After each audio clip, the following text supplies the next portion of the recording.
Hey gang, Chonky here, today with another class breakdown, this time on the Wizard. So last time we did the Cleric, who is probably the tankiest with one of the lowest damage outputs, and now we're going to be doing one of the squishiest with probably the highest output of damage with the Wizard. So we're going to go into pros and cons first, and then we'll go into abilities and, armor, all that stuff, just like we did last time. So, first off, pros, insane damage output. I know I was saying in the last video that the Rogue is the most broken in the game. Currently, I think the Wizard has the highest damage output. The Rogue is still probably more broken due to damage reduction, but in terms of pure damage, I don't think the Wizard can be touched by any other class. It's insane. I plan on doing, instead of a damage optimization like I did with the Cleric, I'm probably going to do a helpful guide for some of the harder bosses, especially in like Icy Depths, or maybe like Karg and the Crypt of Horrors, like bosses that might give early game wizards some trouble. But we'll talk about that later. So, insane damage output. It's an incredibly fun class. Dungeons of Sundaria currently doesn't have the most flashy of moves. There's not a lot of particles and stuff, but still the Wizard is insanely fun, moving around, weaving between enemies, casting different spells all over the place, and just melting everybody. It also has like all of the AoE.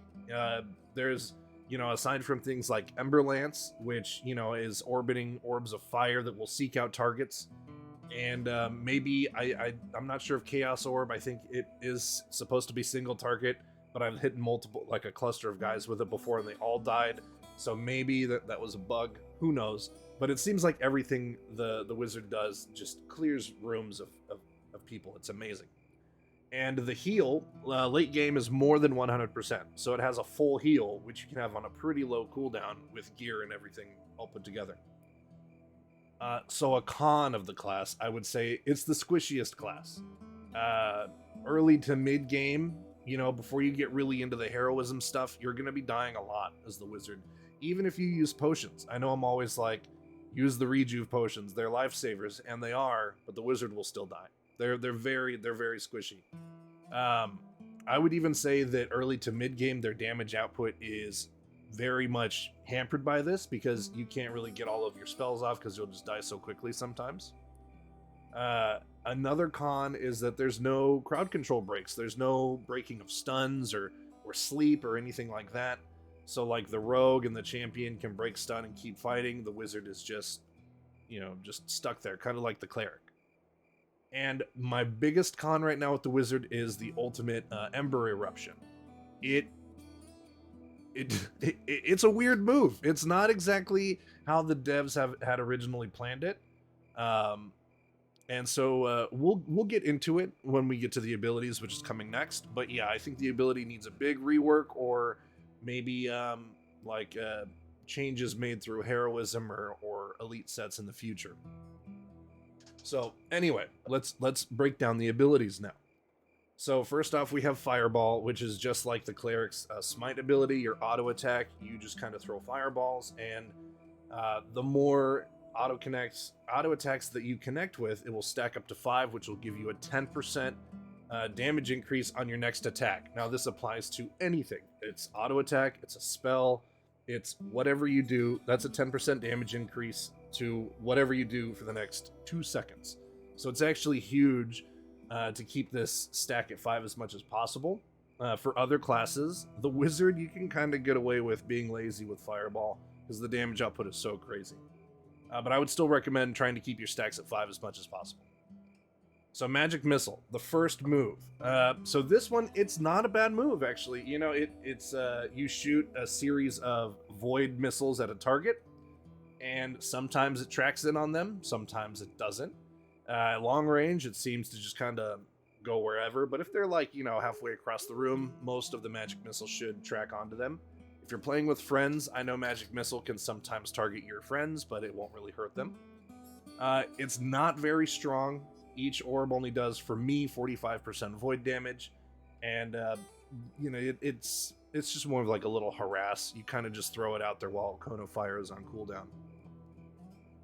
Now, Chaos Orb is the other Void move that wizards have. They currently only have 2 Void moves.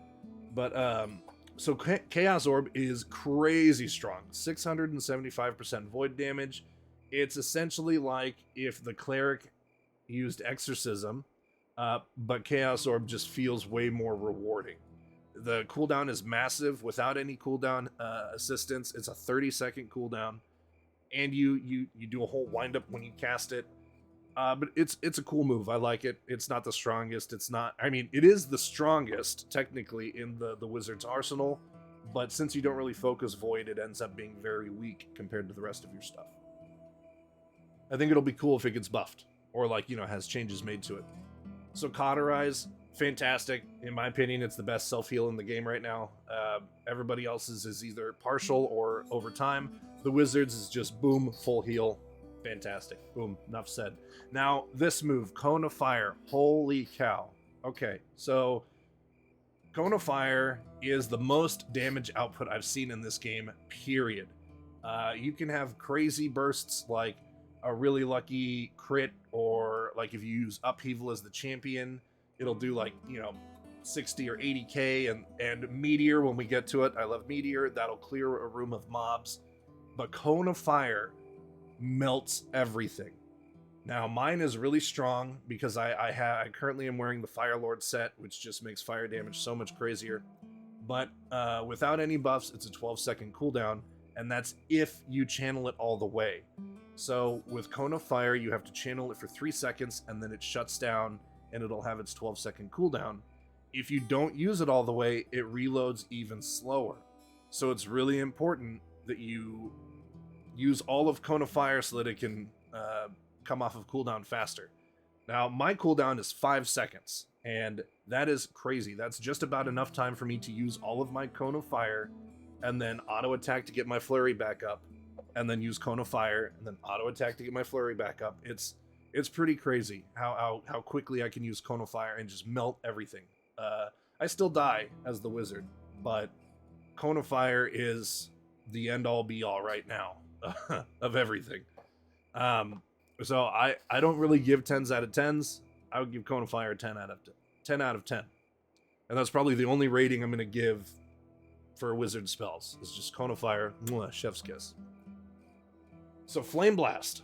Flame Blast is kind of like Holy Blast from the Paladin, where it's just you charge up, you cannot move while you're casting it. Oh, by the way, you can move while casting any of the other moves. Flame Blast, you cannot move while casting, and it does a little bit of damage and then knocks people back. So essentially, it's just like throwing enemies off a ledge to kill them. You can't use it on bosses. It's not very good. It does have some slight combo potential, or I would say it has more combo potential than Holy Blast because of like it can proc your Meteor. If you have, I think it's the Destruction set, if you cast Flame Blast, you have a chance to get your Meteor back. And if you use Cone of Fire for more than a second, you get a free Flame Blast. So, Cone of Fire, Flame Blast, Meteor, it can flow really well together. Plus, with Flame Blast, on the Destruction, actually, you know what? We're just talking about abilities. I'll get into that when we get to the Destruction set. So anyway, Flame Blast, slightly a little bit better, I feel, than Holy Blast from the Cleric, but otherwise pretty useless. Sleep. This move, even more useless, right? It does no damage. It puts them to sleep for me, it's 20 seconds, which is huge, but any damage will break sleep, and you cannot hit bosses with sleep. So unless you're really just trying to move by enemies without killing them, put them to sleep and keep going. But the only time that sleep really becomes useful is when you have the Ashen Magi set.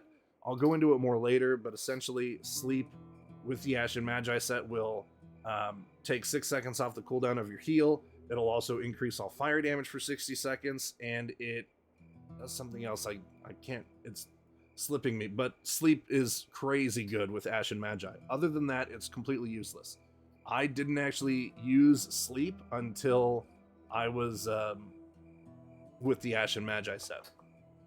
So honestly, it's kind of forgettable until you really specifically need it. Meteor. Okay, so this move is, I think, the best mob clearing move in the game. It does a lot of damage, um, and the cooldown is fairly low. You know, without any cooldown buffs or cooldown buffs, you have a 12-second cooldown, which is still, you know, you can use it once a room roughly. And if you have the destruction set, you get 2 meteors. 2 meteors. And that'll clear the room. No problem. You'll have 15 guys running at you, boom, they're all dead. It massive AoE, it hits multiple floors, so like if you're fighting Regent Corbus in the Crypt of Horrors and you drop a meteor on him, it will hit the Shade Maker down below. And so it's like so yeah, it's crazy good. AoE is fantastic, damage is fantastic, cooldown is fantastic. Between Meteor and Cone of Fire, like the wizard is set. This move is amazing. So Emberlance, I was really underestimating Emberlance in the beginning of the game. It doesn't do a whole lot, but when you get the elite sets, a lot of them play into Emberlance. You have, I think, the Charred Walker set. It might be where if you're using Cone of Fire, you generate Emberlances while you use it, so it helps with your DPS. And then with the Fire Lord set, you just spawn if you have fire armor active, which we'll get to next. You spawn Emberlances around you up to 5. Instead of 3, you get 5, and it's crazy good, crazy good. So Emberlance, really good skill, and plus you can cast it while moving. It's a low cooldown, really good. Works into your combos fantastically. Fire armor. Early game, you don't really notice the armor buff. I think it's only 15%, and the damage per second is really low as well. My armor and damage is increased because I have the Fire Lord set, but the fire armor itself, it can break boxes and barrels, so it makes looting really easy. You just kind of run into stuff and grab whatever you want. The low damage output, you don't really notice it, but I have had people die to it. Like you'll hit someone and they just barely live, and then fire damage or fire armor just kills them for you. So sometimes it comes in handy.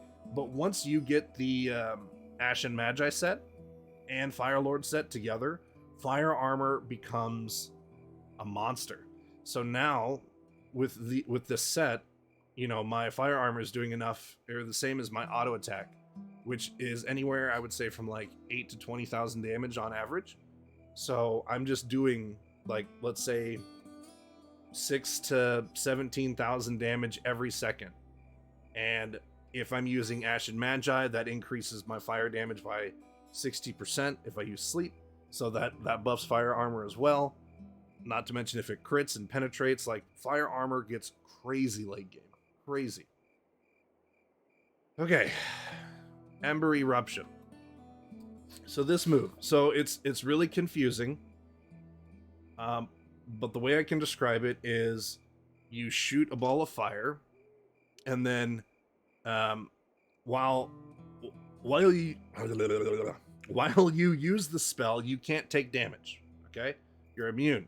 But you shoot a little fireball and you teleport to the fireball, like you teleport to where it lands, and then when you land, you deal a little like fart of fire damage. It's about 225. It's a little bit stronger than an auto attack. So you just do a little AoE, and then after 4 seconds, you teleport back. It's such a weird and wonky move, but I've actually learned to use it as an escape in a sense. There are some quirks to it. So if you teleport and then eat a potion, you will not teleport back, and it ends the spell immediately. So you immediately start taking damage again. So if you know that you're gonna die, you could use Ember Eruption and hopefully stay alive for the next 4 seconds. And maybe your heal will come back, or your potion will come back, or maybe that's just all the time you need for them to die from something else, because you can't do anything while Ember Eruption is going on. You just kind of teleport, wait, teleport, you're good. But I'll use it, as like a delay, like, my cooldown for my heal is back in 2 seconds, Ember Eruption, and then when it's back, I'm mashing heal to survive. But Ember Eruption itself, I don't know, it's really awkward to use. I think I'm okay with it now because I've gotten used to using it defensively. But I would love to see them make a change to it, or if you could choose modifications, or if they're just going to outright change it. Personally, I think if instead of teleporting to a spot and doing a little bit of AoE, I think do away with all of that, become immune to damage, break CC, and just be in like an avatar state for 4 seconds. So it's like you can just kind of run away, relocate yourself, and then at the end of 4 seconds, you can do whatever. You can act again, you can heal. Maybe you could also use a potion if you're in your avatar state, who knows. But I think that would be just way more cohesive as opposed to Ember Eruption, because Ember Eruption is really confusing. You use it in the middle of a fight, you don't really know what's going on, and then you can't really tell when you're done with the abilities, like being immune to stuff. I don't know. It's just hard to use in the middle of a fight unless you're really aware. Like, okay, I'm gonna Ember Erupt and then heal. Like, if you're trying to use it for combat, it's awful for combat. So yeah, I think Ember Eruption needs to be changed. And I'm going to apologize for ranting on this move for the last few minutes. Okay. Whew. Okay, so next we're going to get into one-handed and two-handed buffs. So for one-handed, Wizard gets 15% spell power, 5% crit chance, and 10% crit damage when you're using the orb, which is a really good item, by the way. Fantastic stats you can roll from an orb. Like this one that I have right here for the Charred Walker set, I'm going to keep. And then when we get the new crafting system, I'm going to try and finish it, because the orbs are just really good offhand weapons. And then for the two-handed, the wizard gets 25 instead of 15% spell power, same with how the cleric did. 15% crit damage and 30 spell pen, and reduces armor by 5%. So it's pretty much the same as the cleric. Honestly, I would recommend going with one-handed, because you do such crazy damage. Having that extra 10% from the two-handed staff isn't super noticeable. Plus, I like using the one-handed sets because all of the elite sets for Wizard are one-handed. And you get some crazy perks from using the elite sets. So if you don't have an elite set, I would recommend using two-handed staves. But the Wizard, it's really easy to farm your Charred Walker set. If you do, I'll post it in the video. But you only need like, I don't even remember, but it's maybe like 60 destruction fragments for the Charred Walker wand and orb. And yeah, that's the one where if you use Cone of Fire, you generate an Ember Lance. It's fantastic. Really good, easy to get set.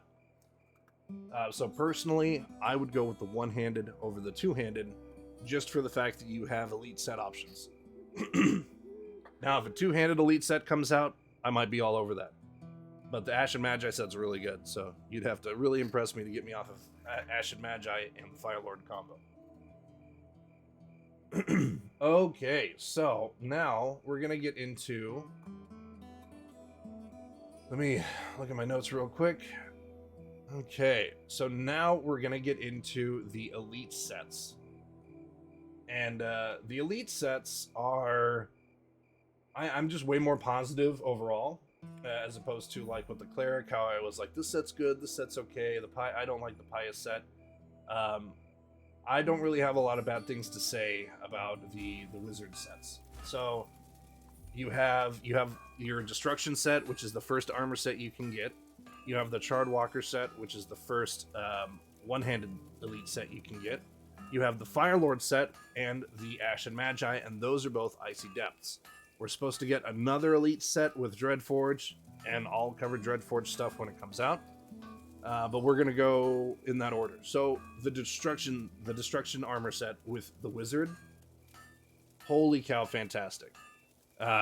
Double Meteor, I think, is the best mob clearing move in the game, and easily that alone, I think that's your your number 6 unlock.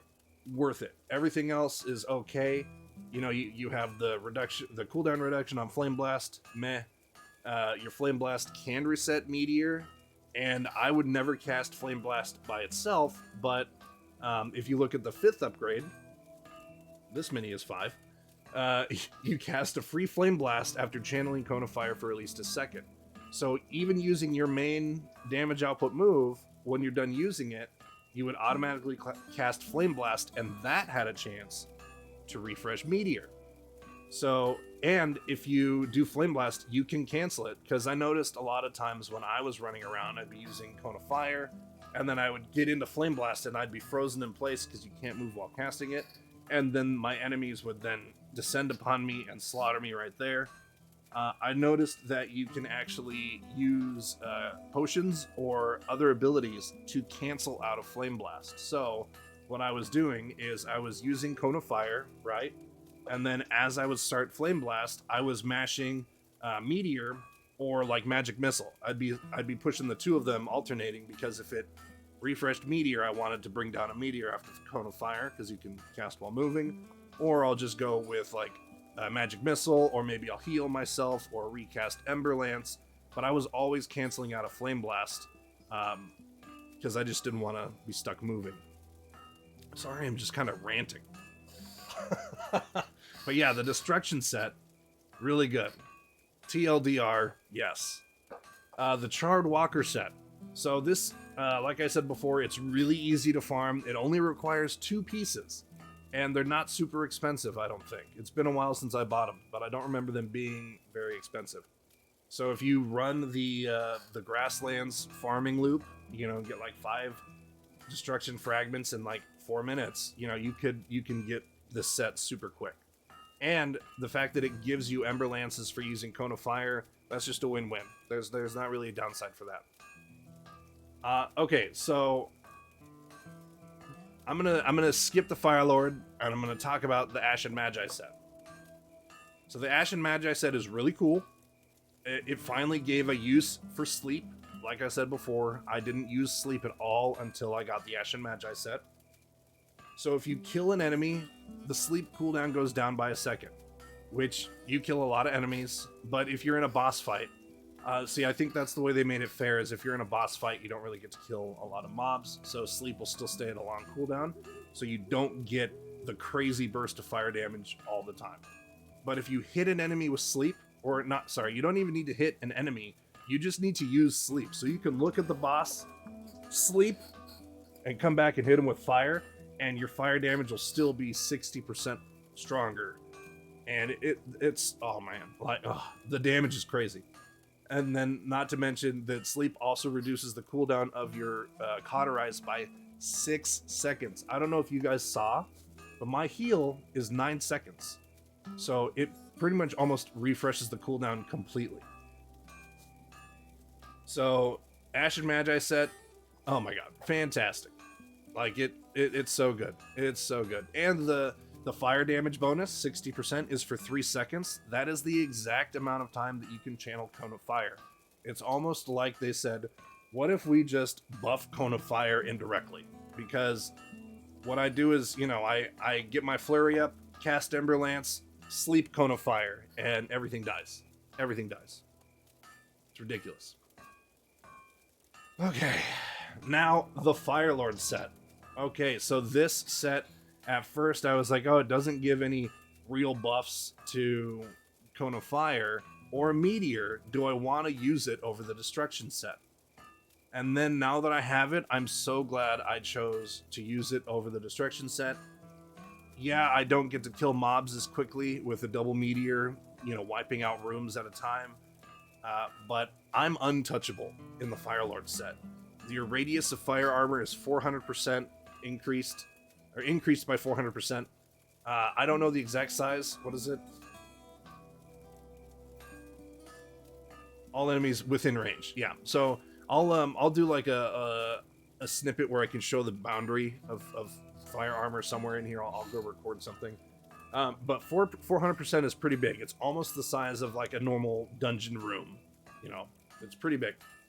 And if you cast Ember Lance while fire armor is active, instead of only having 3, you get 5, and it will continuously generate an Ember Lance every 2 seconds. So as long as you have 1 Ember Lance active, you'll just generate back up to 5. It is crazy. It also increases the fire damage, or increases the damage of fire armor and Ember Lance tremendously. 20% on Ember Lance, but 165% to fire armor. So that alone makes fire armor going from ticking a couple hundred to several thousand points of damage in Nightmare, where I am at least.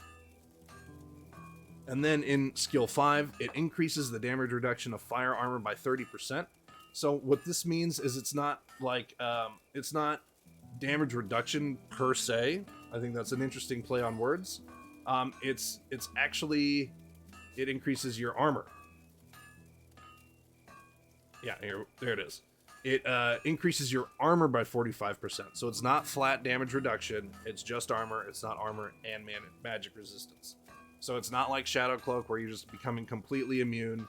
I think I was doing the math between fire armor and my destruction spell, and the buffed fire armor gave me about 9 to 10% extra armor.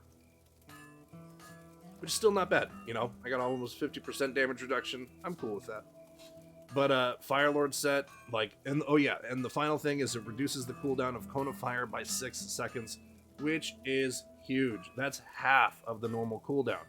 So my cooldown's only 5 seconds because of everything all put together, but it's crazy how much more damage potential Fire Lord gives, even after taking so much away from your Meteor spell and Destruction set, because Meteor is amazing. And then Fire Lord set just makes everything else amazing as well. So the Fire Lord set, I think, really brings together the Wizard class. It's fantastic. Honestly, I wish the Holy Order set felt almost like the Fire Lord set in a sense of it made the class feel complete. The Holy Order set feels really good. Or is it the Holy Order? The Harbinger set. Sorry, the Harbinger set on the Cleric. It feels really good, but Fire Lord set is just, it feels complete. That's the way it feels. I don't know if that makes sense. All right, so let's get into heroism.